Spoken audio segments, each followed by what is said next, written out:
Good morning, one and all, and welcome back to the Damage Report. I'm John Ederle. Today is a Tuesday. We missed Wednesday. It's one of those rare things that doesn't happen nearly enough where there was a holiday, and I hope that you all had a good holiday, I guess. I went to Santa Barbara. I had oysters, and I had corned beef hash. It was a very nice holiday. It was very refreshing, good for mental health and wellness and all of that. I hope that you were able to relax a little bit if you were lucky enough to actually get that time off. And if not, I hope that in some form our show will help to rejuvenate you. Anyway, thank you for being here. In a little bit, we're gonna have Francesca Fiorentini who's gonna be joining us. She's normally here on Mondays. We didn't want to deny her the first crack at the news coming out of the weekend. And there is a lot of news that we're gonna be talking about actually. In a little bit, Joe Biden is assuring us that good things can happen when it comes to gun control. A lot of people have been saying that since the horrific shooting of last week. We're gonna dive into the evidence, both for and against that position. And look, Ted Cruz gets hounded out of a restaurant. You love to see it, you want it to become normalized. And a bunch of nonsense. Is complimenting Top Gun insensitive? We're gonna debate that. And a new Star Wars show has launched, and so internet trolls have done what they do. So an oddly pop culture centric episode of the show, but first we will be diving into all the gun stuff and everything in a little bit. Before that though, I do want to welcome to the show Francesca Fiorentini, host of the Situation Room. Francesca, how's it going? Hi, I'm okay. Wow, good, fine, great. Good. Fine, great. That's what I think when you join the show. Do we have her camera? Can we go to Francesca? Okay. Anyway, Francesca, it's good to have you here. Hope you had a good episode of the Bituation Room. How did that go? I'm so sorry. It was my bad that I was late. I'm on the afternoon show. I'm on the main show, so I was trying to help that situation. But then I also had to look like I wasn't dead. So, but the Bituation Room on Sunday was great. It was excellent. And God, what did we talk about? It feels like a million years ago, but everyone should check it out. 2 days. Yeah, we now my mind is going Dave blank. Weigel? Oh yes, we talked about elections. That's right. Thank you. We talked about elections. John. I was watching a little bit of that. Anyway, don't worry. I will remind people of your show in case you forget that exists. We did talk about Dave Weigel, and we talked about what the hell Nancy Pelosi is doing. As always, we ask, what is she doing? Why is she? Why is she? Why? Anyway, we've got a lot that we're gonna be talking about in this show. So before we launch to that, everyone, if you wouldn't mind hitting the like button, sharing the stream, doing all of that sort of stuff, that would be great. And you can send us comments, tweets, super chats, and everything, and we will respond as we go. But with all that said, Francesca, are you ready to jump into this thing? I mean, yeah, I think. Oh, great. Okay, then in fact, let's do that. We're almost 1 week out from the horrific Uvalde mass shooting last week, and some still believe, hey, something can be done to regulate guns to make these sorts of mass shootings less common. Joe Biden, the guy next to me, he thinks that something is still possibly brewing. He says, I think things have gotten so bad that everybody is getting more rational about it. At least that's my hope. Now, if you've been watching me for some time, you might guess that I don't necessarily share that. But we're out, and then we're gonna dive into it and see if we think that he's onto something. He says, I know I have responsibility. I can do the things I've done, but he noted that the Constitution gives only Congress the power to change the law, saying I can't outlaw a weapon, I can't change the background checks. Which, look, is it fair to point out that in the past he had seemed to have a different position on this, tweeting back 2 days before the election, it's a long past time we take action to end the scourge of gun violence in America. As president, I'll ban assault weapons and high capacity magazines, implement universal background checks, and enact other common sense reforms to end our gun violence epidemic. Maybe he meant I'll be the one who signs the bill that Congress gets passed. That's a little bit weaker. Maybe that's why he didn't tweet that then. But he says he has not spoken with Republicans yet about finding a compromise. But my guess is they're gonna take a hard look. First of all, it's been almost a week. The idea that he hasn't even spoken to them yet, Jesus. But don't worry, they're gonna take a hard look. In fact, he says, take a look at like John Cornyn and Mitch McConnell. He's a rational Republican there. Now, as Nina Turner pointed out, this is what that rational Republican looks like, Mitch McConnell posing in front of a Confederate flag and everything. But like even without the imagery, Francesca, He hasn't even talked to them yet, but he's sure that this is different. Things have changed, and we have these rational Republicans that are gonna do something. What do you think?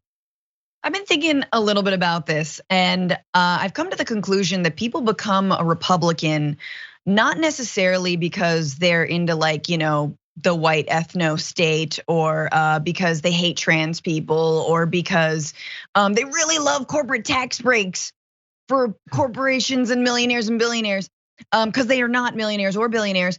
It's because the right wins. It's because the right, when they're in power, they do stuff. And so if you had a choice, it's like being a fair weather fan. Who are you gonna pick? Now, I don't know anything about sports, but I hear some teams are good at them. But like, I do know politics.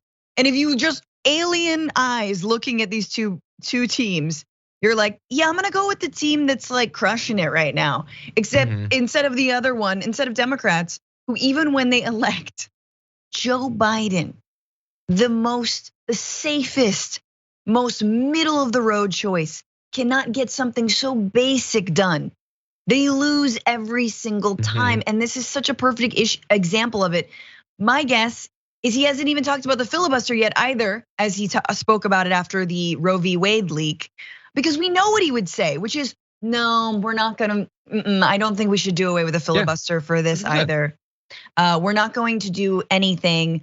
And on these two completely middle of the road issues that, to be honest with you, Democrats have misled their base. They've misled voters about how well protected people were on both of these issues. I think on gun violence, sadly, especially children and people who've been in these massacres have understood for a long time the Democrats are kind of equally as bad faith, because even though they say we need to do something about gun control, they're not actually going to do it. I don't know what's worse. It's a little bit like, like you admit that something is wrong, but you will admit that you're actually going to do nothing. Almost feels a little bit like salt in the wounds. Yeah, and like in terms of them not doing, like he hasn't even talked to them yet. Like, come on, dude, that's your role in this. You're supposed to have a totally pointless conversation with them that won't lead to anything. You're not even doing your job at this point.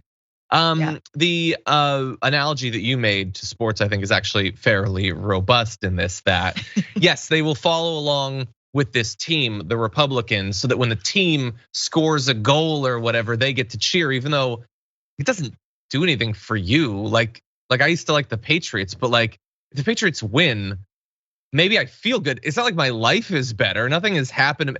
And actually, in terms of the analogy, they're mostly just getting you to support them so they can sponge off taxpayer revenue for new stadiums and stuff. It's actually fairly similar. But anyway, yeah, I agree. And look, they're not really trying to do anything either. The Republicans are, that's why the commentary about this is a new moment, everything has changed. I mean, sure, it is horrendous that so many kids were blown apart with this military grade weaponry, but at least something will have changed. No, at least nothing. At least nothing will have changed. Have you been paying attention to what these people have been saying? And I'm not asking the audience, they have, and we've covered many of them. But Joe Biden, have you been paying attention? Chris Murphy, and by the way, Chris Murphy's good on this issue. I'm sure that if it were up to him, he would do stuff. But he says every single time after one of these mass shootings, there's talks in Washington and they never succeed. But there are more Republicans interested in talking about finding a path forward this time than I have ever seen since Sandy Hook. So it reminds me of the Tobias Funke thing from Arrested Development, that these people delude themselves into thinking that this time will be different, but maybe this time will be different. That's not how times work. That's certainly not how American politics work.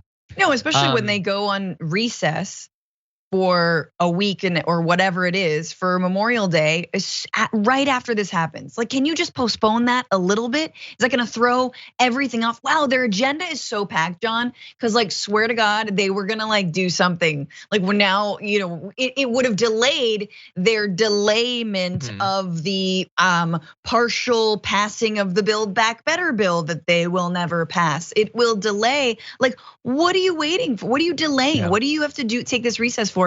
And it's, here's what I think I've come across, like come down to this soul searching moment of like, we knew that electing Joe Biden would be exactly this, right? I don't think there were stars in any progressive's eyes about how much he could or could not get done. And I think now we have more in common, and it's kind of ripe terrain to actually let some of these middle of the road liberals who were otherwise comfortable, who felt like things like Roe v. Wade were settled law, who felt like, sure, maybe gun control, we're kind of lagging, but we're getting there and we've got our, the best interests at heart.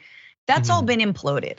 We now have a huge inroad, opening for progressives to actually take the reins of power. And I know it's at a moment where we all want to be more cynical about electoral politics.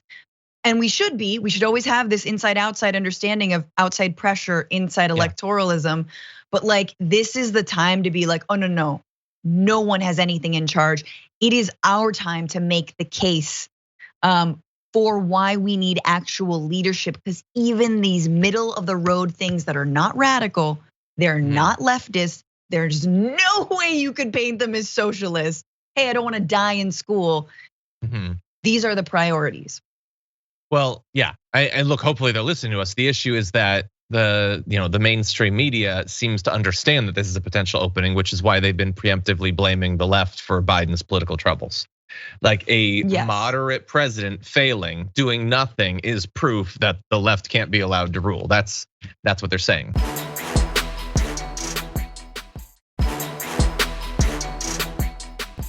But anyway, look, Biden is saying, maybe some of these Republicans will be reasonable. We decided to do a little bit of a search, check some of these Republicans, what they've been saying, since this is a different time. It was so horrendous last week, so we're in a different time. Let's jump into this video of Mo Brooks. Well, let's, for emphasis, understand what the Second Amendment is about. The Second Amendment is designed to help ensure that we, the citizenry, always have the right to take back our government should it become dictatorial. That was a great fear of the founding fathers, and quite frankly, it's a fear today. And as long as we enjoy uninfringed Second Amendment rights, then we don't really have to worry that much about the government ever becoming dictatorial. Okay, so we played that video of Mo Brooks for a couple of different reasons. One, when the president says everything is different now because of how bad Uvalde was, that is a reminder, no, they are making the exact same arguments that they were. Something, the Tree of Liberty, something watering. That it's the same argument, by the way, and just as stupid. By the way, that argument is even a little bit more ridiculous than it used to be, because the people who are most committed to the Second Amendment, which will stop dictatorships, were busy storming the Capitol to get their dictator a couple of years ago. So again, like it's a myth as well. But look, that's Mo Brooks. That's one of the Republicans that supposedly is now gonna be shamed into supporting gun control because more dozens of kids were killed. Look, but he's a crazy, sure, and he might not even be a representative for that much longer. So let's go to one of the more moderate ones, like a Dan Crenshaw, who says that he doesn't even support red flag laws nationally or in Texas, where it happened and where maybe this would have saved those kids. Because what you're essentially trying to do with a red flag law is enforce the law before the law is broken. And isn't it more reasonable, Francesca, to let him shoot up the school? Because then he's broken a law. I mean, we can't stop him when it's clear that he wants to murder people. When a kid rushes out on the first day that he can buy an AR and goes and gets it. And anyway, that is, red flag laws are such a minimal solution to the problem. This is not an assault weapons ban. This is not a mandatory buyback. This is not anything like that. That's just, hey, so like if you're like saying a bunch of crazy stuff and being really violent, maybe you shouldn't have one of these weapons. And he doesn't even support that. That's how little has actually changed from last week. Yeah, I mean, it's if you have been brutalizing your family, that they can call, and if they call the police, that police officer will put an automatic hold on your gun, and or try and go wrest it from you. Because we know there's a correlation between, let's say, intimate partner violence and mass shootings and gun violence, right? So, but no, we can't do that. And again, this is the party that we've elected. I think the NRA is so interesting. We saw how the bleachers weren't full because the NRA has become obsolete because they've won. It doesn't matter that Wayne LaPierre is up to his, ears in like debt and insane, like sort of like they're awful right now, right? They're in shambles, but that's okay because they have elected and brainwashed the American public into electing utter crazies that again, like you're saying, are absolutely fine when it's tyranny in their direction. When they have to exercise violence in order to install who? An unelected dude that they just simply prefer. Yeah. And then this is the two more things on this. Every time I hear the Second Amendment recited to me, I'm always struck by the well-regulated part. Okay, so what about gun laws in this country if you believe that everyone is part of a militia that is just waiting in lie? That this gentleman, this 18-year-old, he was gonna shoot up a school and he brutalized or he threatened women online, but he was actually part of a secret militia. Let's go Brandon militia. Like, okay, even if you were to believe that, where's the well-regulated part? Like, at what point do we are we, is there tests for our militia members? No, it doesn't matter. There's no well-regulated part to guns in this country. No, in Texas, they stripped away the training requirement. Like literally like safety training, the minimal thing, they stripped that away. Again, America is a country that bans books. It doesn't have good reading comprehension. The Second Amendment is a handful of words and they can still ignore 2 of them because they're inconvenient. And the idea that, final thought. No. Final point is, the thing is, what's funny about the way that they want to solve everything is that we're headed towards militarism and tyranny under their new restrictions. You want to turn every single school into a prison. You want to turn every single school into an airport. You want that effectively looks like tyranny for those children. Yeah. And by the way, if Donald Trump becomes president and then a year later, I don't think they would, but let's say that they change the Constitution so that he could run endlessly and we just have sham elections. Not a single one of these people is gonna be watering the tree of liberty. They're going to be firing some celebratory AR gunfire into the air. That's gonna be it. Anyway, as you alluded to, there is some stuff about making schools into airports. So John Cornyn, who is one of the politicians that Biden specifically named as reasonable, tweeted, "Do like airports?" That was his proposal. Do like airports, make school like airport. He's reasonable. You could probably work with him. And why wouldn't they have these positions? As Francesca said, the NRA isn't even necessary anymore because they've won. In the same way that you don't hear that much about QAnon because it's just every Republican believes QAnon now. Yeah. It's not its own thing. And on the right, they're still getting pumped into the nonsense, like Jesse Waters over the weekend blaming critical race theory consultants for school shootings. Tucker Carlson threatens more violence over us trying to stop the violence. Tell me again, what is different about this time? And what's different about this time what's not different isn't just that all of the same people who didn't give a damn about Sandy Hook and didn't give a damn about, Tree of Life and didn't give a damn about Thousand Oaks and didn't give a damn about the Vegas shooting and didn't give a damn about Pulse. They don't care about any of these. Also, people aren't even paying as much attention. So this is supposed to be the one that breaks through, right? Well, here's a really unfortunate chart for you. Take this up. This is online engagement after these shootings. Parkland, that was the one that felt different. Again, it resulted in only some minor sort of like state level legislation. The Uvalde one is already like plunging 1 week after the shooting. And eventually, no one will be talking. Eventually, we will have to move on when it has become abundantly clear that nothing is gonna be done. No, nothing has changed. They haven't switched their position on guns. Not even the rhetoric has changed.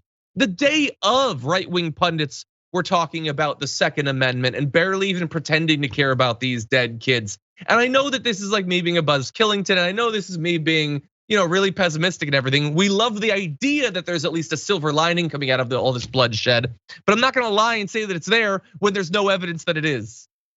I will say though, the silver lining I take away from that chart is that the Parkland massacre was longer in the headlines because those kids were 15 and 16-year-olds. They were about to go to college. And this is a reason why we need to lower the voting age to 16 or 17 because they had a voice. They were not 10-year-olds. 10-year-olds obviously have a voice, but they understood what was going on. These poor elementary school kids should never be worried about things like this, nor obviously should high schoolers. But those high schoolers made sure they were marching, they were in the headlines, they made sure, and I don't care. Some of them went on talk shows, good, great. They cried on national television, amazing. They stuck it to politicians, love it. They hounded Marco Rubio, even better. Like each thing they did was to tell the nation we're not going to move on from this. And now you see people like David Hogg outside of the Houston NRA conference, standing with people, standing with the victims, standing with the community. And that really does give me hope that if you make this an issue, it will continue to be an issue, and that you can't F with these younger generations and trust when those Uvalde students who covered themselves in blood to save their own lives as they watched their classmates die, when they get a little bit older, they're gonna be amped on this issue as well. I hope so. I hope. I mean, God only knows what, another decade of this conservative supermajority in the Supreme Court will do to gun laws, or to the possibility of, like, now at least we have this sort of illusion that like maybe we could do the background checks, maybe we could change the age. Maybe the Supreme Court will blow that up preemptively before we can even do it. Maybe they will put down, a precedent, but in this case, it would be a conservative precedent. So they would pretend that you're bound by it in the future, that you can't do any of this stuff. There can't be any, maybe fully automatic weapons will just be legalized. Like most right wingers wouldn't even dare to say that that should be the case. It blows a massive hole in their argument that there can't be any regulation on guns when they clearly accept so many potential regulations. But the status quo we might not even be able to hope that those laws can be passed in the future. They gave speeches at the NRA mere days after the shooting. Tell me again how much has changed. I don't want to be the Buzz Killington. I want to believe that better things can happen, but on this issue, it is just, and it doesn't matter that like the public doesn't support them. The public supports all these regulations we talk about. It just doesn't matter. It's just, we're not in a democracy of that sort. But that's what's okay. Last thing on this, final point, is that what's so disheartening is that you've got supposed Democratic leaders like Eric Adams, who the DCCC somehow loves all of a sudden because he's super pro cop, and they're so effing worried. They're so scared that everyone thinks that the Democrats are defund the police proponents. No, we don't. Nobody actually thinks that. Fox News, who is bad faith about everything, and that's it. And it's so sad because on the days after, instead of arguing, being pro cop by being pro gun control, like Eric Adams could have done, no, he's just like, we need better cop PR. Yeah, man, we need better cops. How about that? Yeah, just, and again, like even nothing makes sense anymore. The two things they're supposed to be is pro cop, pro life. They're supporting guns that are used against kids and that cops are terrified of. Yes. Nothing makes any sense. Nothing makes sense. I mean, it does. It's the wrapping paper on the substance of our politics doesn't even make sense. The substance does. They don't care about this. I don't think that the vast majority of right-wing elites actually give a damn about guns, but it is a very easy thing to use to get about 30% of the country fired up over. Anyway, with that said, we're gonna take a short break. When we come back, we've got, a country that's actually taking some action. We're gonna profile that after this.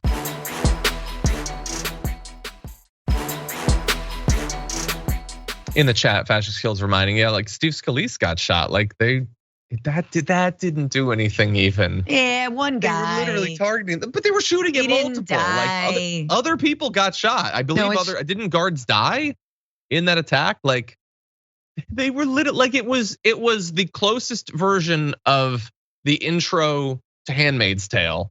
They targeted Congress, and Congress is like, whatever. They say you can't reform the police. I'm not sure you can reform anything, actually. I think we have sailed off the cliff and we're descending towards the rocks as a nation. Anyway, with that said, let's talk about a different country. Hey, maybe good things can happen there. Let's jump directly into this. We're introducing legislation to implement a national freeze on handgun ownership. What this means is that it will no longer be possible to buy, sell, transfer, or import handguns anywhere in Canada. So that is Justin Trudeau of Canada, obviously announcing that Canada is going to be going way further than not just anything being done in the US to regulate guns, but anything even being proposed in the US to regulate guns. And it goes beyond just what he said there. Let's get into a little bit more of what they're going to do. We're also fighting gun smuggling and trafficking by increasing maximum criminal penalties and providing more tools for law enforcement to investigate firearm crimes. And will require the permanent alteration of long gun magazines so they can never hold more than 5 rounds. These are actions that doctors, experts, and chiefs of police have been calling for years, and we're acting on their advice. We need less gun violence. We cannot let the guns debate become so polarized that nothing gets done. We cannot let that happen in our country. So look, as I said, this is way beyond anything being debated here in the US. I mean, not just the getting rid of the high capacity magazines, they're going down to especially small capacity magazines, additional penalties for smuggling and all that. But overall, the banning of handguns, again, I've literally never heard anyone in the US say that. Not an elected politician even. Beto O'Rourke got like attacked for talking about specifically AR-15s. So the fact that they're going to be doing this to effectively every non-hunting rifle, non-shotgun is pretty significant. Yeah, Canada, the better America. Let's remember, let's do it. Let's be like them. I mean, it's just amazing. Like, it's such a show-off move. Trudeau, like, really, we're mourning the loss of political action. And you have to do this right in our faces. We're your neighbors. That's messed up. It's like going through a breakup and like a really bad breakup, and then your neighbor's just like making out on his porch with his hot wife, and you're like, damn it, god damn it. I did not expect that analogy. But yeah, they're definitely showing us up. Oh, also, I want to thank Trudeau for giving that speech, which Fox News is gonna just absolutely lose their mind over and pretend that that's what every lefty here in the US is calling for. Look, I think that a lot of what they're talking about here is a good idea. They were already planning to buy back 1,500 types of military style firearms. That seems good. Expanded background checks. They had already done this. They're going to be creating red flag laws. Obviously, I think that makes a lot of sense. You can save a lot of laws. They sort of hinted that you could keep your assault weapons, but they would be made completely inoperable. So I suppose they would be art at that point. Look, I don't even know. Like, I've never debated banning all handguns. I don't even know that would necessarily be necessary. I think way more people have handguns than have any need for handguns. I think that overall the obsession with guns in our culture is weird. They don't bother me nearly as much as the weapons that are designed to kill many civilians in a short period of time. It would be far more difficult to do these sorts of mass shootings with handguns. You would still be capable of killing people. That is 100% true. But in any event, it's a different country with a different constitution. Some conservatives in the US need to be reminded of that because they think that the First Amendment is like a universal thing all over the globe. But anyway, they're going way beyond us. Yeah, they really are. And I think I mean, I'm not an expert. I know that Canada did have a form of slavery as well, but I do feel like it has to do with our history. I mean, they did not fight a civil war to continue the enslavement of Black Americans.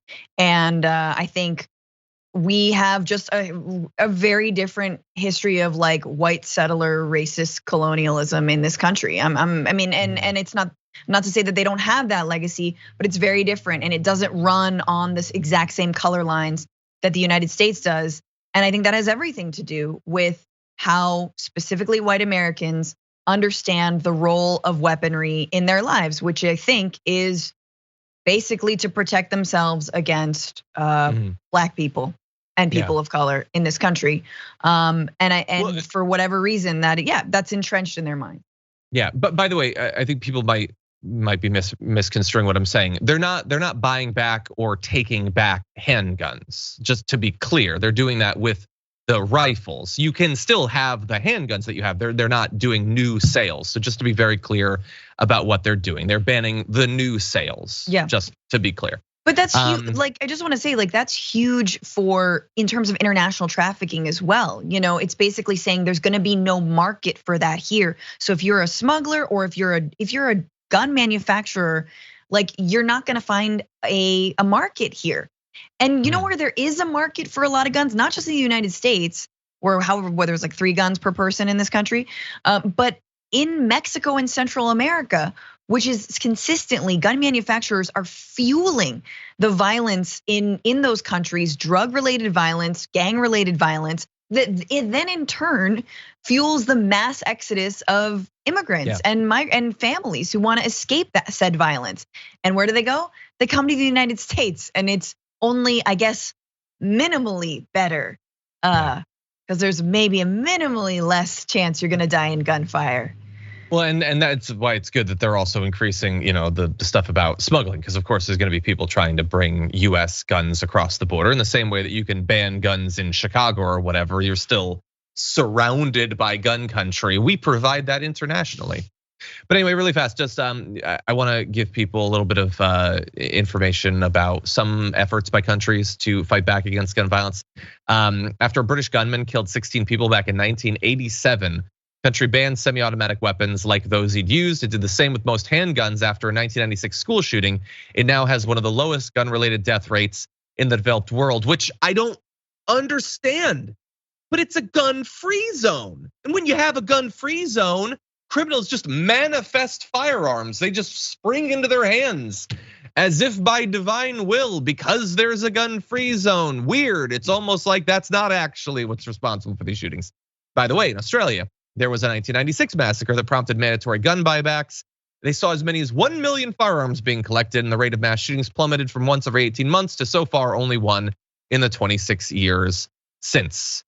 Yes, because that is what influences. And the weird thing is, I Googled it in the UK and in Australia, baseball bats still for sale. You can get them. It's so weird. Since I keep hearing from people like Don Jr. that they're just as deadly, it's weird that there aren't people killing dozens with baseball bats every other day. Anyway, okay, with that, no, it's way too early. It's 36, come on. Okay, then we're gonna have like the longest final block ever. Okay, Sophie wants to go to break. So we're gonna go to break. And when we come back, Ted Cruz has an unfortunate, from his point of view, run in a restaurant. We have a lot more besides that. We'll be back after this.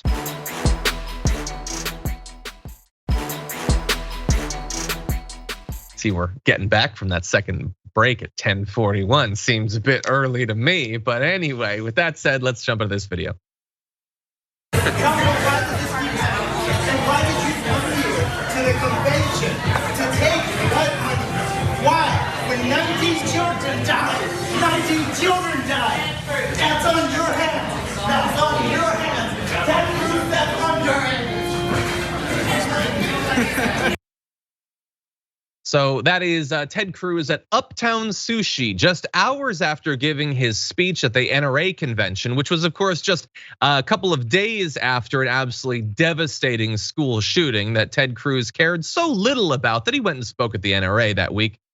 He was approached at Uptown Sushi by a concerned citizen who was saying, "This blood is on your hands." And Francesca, a powerful and wealthy politician, was just approached by a peasant in an eating establishment. And so now we're required to say that's the worst thing that's ever happened. You inconveniencing Ted Cruz, you raising your peasant voice at him, that is unacceptable. It has to be stopped, Francesca. I mean, there's a right way to protest and a wrong way to protest. And the right way is to say nothing at all. And please go into the woods before you don't say it. No, that's what it is. We're supposed to be totally aggrieved by this. Ted Cruz can help to stop any reform whatsoever from happening. He can help to ensure that the next mass shooting and the next school shooting and the next church shooting and the next bar shooting all happen on schedule, and that when some crazy person decides to take more lives, that they will be as well armed as possible. That's the effect he had, and he is well paid to have that position. But you, sir, you interrupted him before he could have his uni, his sushi, maybe he had a little roll or something, and you delayed him in eating that. It's disrespectful, is what it is. Yeah, what would have been more respectful is if he had an AR-15 and just open fired in the sushi restaurant, right? That would be great, right? Right, Ted? Totally fine with that. You should be able to carry that. And what are you gonna do if that happens? Anything? Will your colleagues, Republican colleagues, do anything to vindicate your life? Take away those weapons? No, they won't. I mean, this is the apples and oranges that we're dealing with here. To be honest with you, the level of crap that Americans are left to deal with and just swallow and just ignore every single day. The fact that there aren't more altercations like that is surprising. And thank God that man was not silent. Because how dare you speak at an NRA conference days after 19 children are murdered and then go out for sushi? Show your face in public? Your disgusting Confederate soldier covering up your newborn baby bat face? Like, ugh. Yeah. Anyway, they shouldn't like, and again, like, so I know that Anna, I think, would like this segment because she's sick of, the left or even, anybody who's not hard right focusing on always being so polite. They on the right will pretend that they have a problem with what you just saw, that that's unacceptable. Let's be civil, everybody. But remember, what have they been doing over the past couple of years? Has there been a civil school board meeting in the past couple of years? No, it's all people shouting about Satan and babies being eaten and stuff like that. And the libs of TikTok are organizing mobs of hundreds of thousands of people to go after a social studies teacher from Sheboygan or whatever. Like, they're not interested in civility in general, they're interested in them not being inconvenienced. The second the libs of TikTok's person's name was released, that's considered doxing when their whole point in life is to dox people. Again, Ted Cruz, don't let him eat sushi in peace. He can afford a personal chef.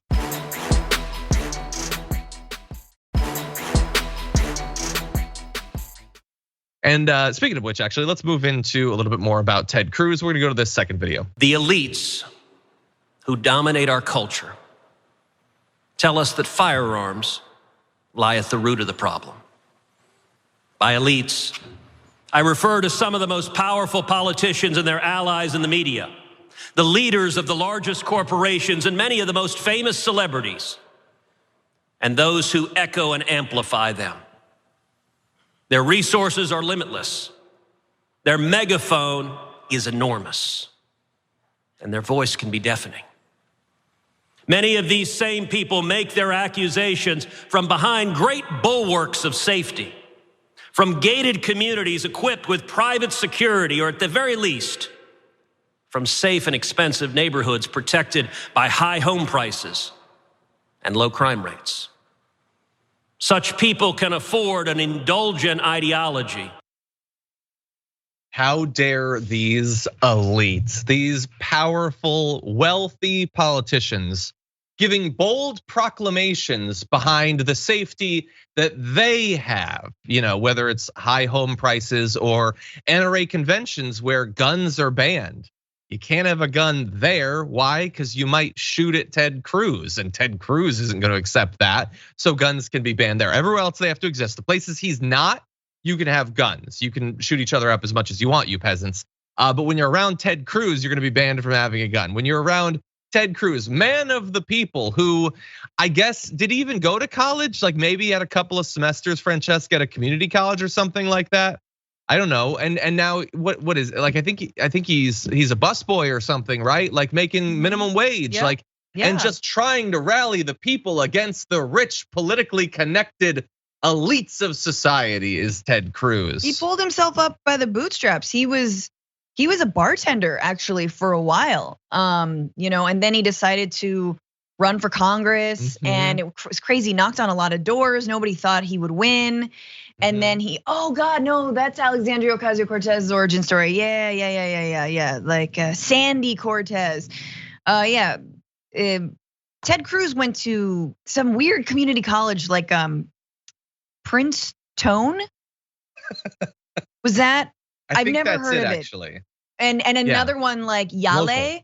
And so he went to Prince Tone in Yale, and I like just sort of weird, so you got to hand it to him. Yeah, he went to Princeton and Yale. He was a lawyer before becoming and having been for many, many years an actual senator who can go on the mainstream media anytime he wants. He can be on Fox News and they will echo his message. He was really like aggrieved that there would be a media machine that would echo the words of politicians. That's Fox News has been 24/7 since the shooting to ensure that make sure more shootings happen. His wife is a managing director at Goldman Sachs. No, but like seriously, we all know this. Everybody in the audience knew that we were going to, like make the jokes about he's an actual elite, but and I'm sure that the audience and NRA convention does not have a lot of regular people, but how does a single conservative listen to that and think, yeah, that guy, he's got my back. He is a regular Joe. He's against the elites. Like, if Elysium existed, if it was orbiting the Earth, he would be on a flight to it. It would be the Cancun of our planet. No, but they already are, John. Yes, exactly. They already are on Elysium, and so is Tucker Carlson, and they love being lied to. Their base loves being lied to, and you know what? It makes me the saddest part about watching Ted Cruz claim to not be part of the elite class is that he's stealing Bernie's lines. Man, we're what? 6 years out from when Bernie first ran for president. These are Bernie's lines, man. Bernie should have won. Should have won in 2016. He should have won again in 2020. Trump stole his lines. Cruz stole his lines. Tucker Carlson stole his lines. You know who doesn't steal Bernie's lines? The Democratic Party, the Democratic leadership. No one sees that he clearly is onto something because people respond to that. Because it is about the 99% versus the 1%. Because it is about workers' rights. Because it is about class warfare on the working class. Yeah, 100%, yeah. Fox News knows it, the Republicans know it, everyone knows it. Except for our own goddamn party, supposedly. And it works. Stealing the lines, as you say, actually works. Poor conservatives will watch Tucker Carlson, a rich man with rich man's interests, who doesn't give a damn about any of the stuff that he says, just wants to keep tax rates low on the wealthy. And he every month will say the word elite or ruling class, and they'll be like, "Yeah, Tucker, yeah." Bring that billionaire back, make him president again. We got to fight against the elites. Anyway, okay, we didn't get to go over a lot of these graphics, and we're only going to be doing one more, Sophie, so don't worry about it. Ted Cruz received $442,000 in contributions from gun rights groups. But that's not a bribe. That's not. Ted Cruz, just thinks about politics and sees what's going on, and then unencumbered by any considerations of financial stuff or anything, decides what is best. Free, floating above all of us. He is an angel of political rationality. He hasn't been bribed by these groups or anything. He only was given more than some people will make in their entire lives by one industry, but surely that wouldn't affect him. Anyway, with that said, let's go to maybe even more clear corruption. I'm gonna turn to this in 1 second. I just wanna read one super chat. Let's see, Max Zorro says, sorry for the lateness, but the handgun ban here in Canada is since the majority of murders with guns in Canada here is with handguns and not rifles by a large margin. That is true, and look, the majority of murders in the US by guns are with handguns as well. Yep. It is that the worst individual, events of gun violence tend to not be with handguns. America is not at the point where we're trying to stop gun violence. We're just trying to stop the worst individual events. We've long since given up on people not dying from guns, but you guys are doing good work up there. Anyway, with that said, let's jump to something very different, starting with this. It's gonna take a lot of money to fight this and a lot of money for the appeals. And so I can't spend the money we have paying our crew and running our independent media outlet that reaches millions of people without your support. InfoWars is doing its most important work ever right now. So this is a no-brainer. please go to saveinfowars.com. Make a $10 donation, a $1,000 donation. Wealthy people out there, your free speech is being destroyed. InfoWars is just the first domino to fall. Okay, so that is Alex Jones, who is reaping the legal consequences of spending years whipping his base into a frenzy to attack the parents of kids who were killed at Sandy Hook. And now he has legal expenses, which of course, if he wanted to, he could easily pay for. His ridiculous sham website and show makes millions upon millions of dollars, but he doesn't need to spend that money because he did appeal to his audience and they came through, not with donations of $10 or even $1,000. Someone gave him $6 million worth of cryptocurrency. And that's the most recent thing. He'd already been given a couple $1 million in cryptocurrency in just the last month. Someone dropped a fortune in cryptocurrency. Now, I know that the crypto market has sort of fallen apart. Maybe it's worth a little bit less now, but it's still millions upon millions of dollars that some anonymous person just handed to Alex Jones to pay for this. And so I get to that eventually, Sophie, but it's totally legal as far as I can tell. Isn't that crazy, Francesca? You could just give this guy millions of dollars. We have no idea who it is. It could be a Republican politician. It could be an international businessman. He could be effectively buying influence over a media outlet, but it's totally legal. Is it taxable? Like at least, are we looking at? It must be taxable. Does any of that apply? I don't know. I don't. I mean, the guy's gonna have millions no matter what. And I love, he's been in a spiral, obviously, ever since the parents of Sandy Hook effectively got him booted from platforms like YouTube. And this is what I just gotta say, someone like Lenny Posner, who his son Noah was killed at Sandy Hook, and he fought for years against Alex Jones and Alex Jones's minions and followers and people who said that his son was actually still alive. And he worked and worked and worked. He flagged them. He got them effectively, not just flagging, but he basically got him deplatformed. So I just want to say, in this like horrible bog of sadness that we're in, that like you got a guy like Lenny Posner who, yes, he put his life on the line. Yes, he had to move 1 million times because he was doxxed by Alex Jones people.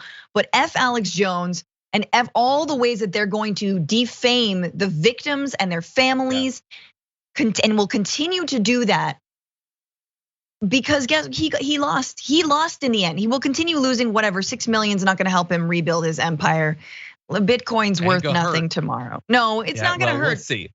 We'll see. We're gonna get to his commentary in the most recent shooting in just a minute. But first of all, we had shown you a little bit of his appeal for money that we now know totally worked. Like they gave him millions of dollars, and no one's ever given me even 10 cents of crypto. So I'm gonna take his script and I'm going to adapt it to my own purposes. So if we could bring up his little appeal, I guess it's successful. To prosecute a war, we need prayer, word of mouth, and money. Money is a symbol that the enemy has used against us and is bringing us down with. You must use that money to attack. If you don't go to thedamagereport.com/crypto and donate, you will have abdicated and signed over your rights, because God gave you champions that will fight. God gave you people that will not back down, who will never give in, who do not have it in their DNA to submit to Satan. But if we do not have your backing, we cannot take this on, and we will be subjugated, and you will be destroyed. thedamagereport.com/crypto today. I wish $1,000 in crypto, like $1,000 has got to be somebody with some crypto. Is Mike Shekels watching? He invested in crypto early on. Anyway, dude, I gotta have a family, man. I'm about to have a kid. You gotta donate to the show. Come on now. I always get lightheaded after that. But by the way, considering all that happened in regards to Sandy Hook, he is now saying, I don't want to say this is staged about Uvalde, but he then goes on to imply that it's staged. He's being careful. I'm not saying anything, please. Don't sue me. But he's implying that it was staged. Anyway, with that said, that was unfortunately all the time we have for the first hour of the show. Thank you to those of you listening to the podcast, watching on the linear platforms. But on many other platforms, there is still way more where that came from. We're gonna debate, is complimenting Tom Cruise a sin? Don't go anywhere. We'll be back in just a few.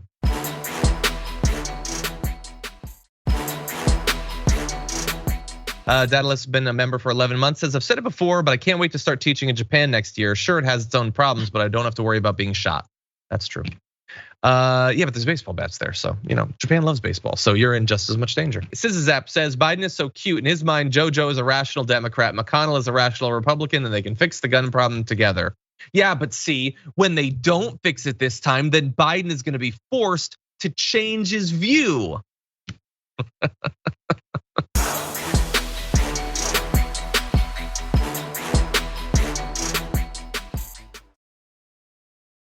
Thanks for listening to the full episode of The Damage Report. Support our work, listen ad-free, access members-only bonus content, and more by subscribing to Apple Podcasts at apple.co/TYT. I'm your host, John Adarola. I'll see you soon.